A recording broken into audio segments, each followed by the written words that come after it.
All right, guys. Y'all heard the term matching the hatch. They've been beating a dead horse on that for the last 40 years.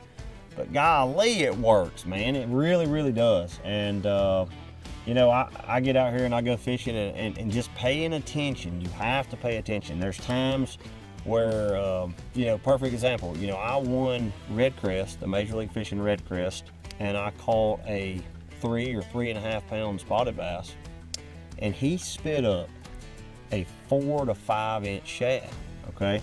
And I was throwing the 2.5 inch mare, okay? And I was throwing a little small mooch minnow.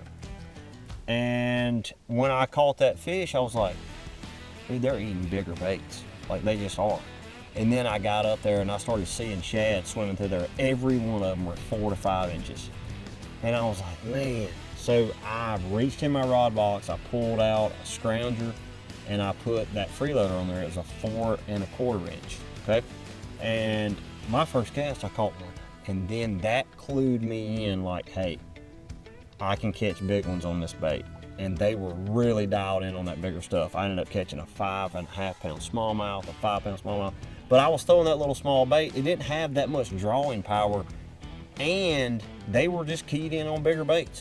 So, you know, any time of year, it don't really matter if it's the fall, summertime, whatever, pay attention. If you catch a bass and they're spitting up little small shad, we've got the 2.5 inch mare, okay, from Crush City.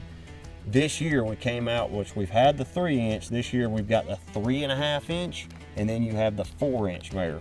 So one of my favorite things to do, I'll have 4 or 5 rods rigged up. You know, with swim baits, you can actually put this bait, this mare, on the back of a chatterbait, spinner baits. I love throwing it on the back of a spinner bait, but I'm always matching the hatch. It doesn't matter what time of year. Typically, you gotta think seasonal stuff in the fall, smaller bait. There's times where they'll eat this one better or that one. You just gotta kind of experiment when you're out there fishing. Figure out that right combination, where they're at, what size they're really starting to trigger on, and you'll catch a lot more fish.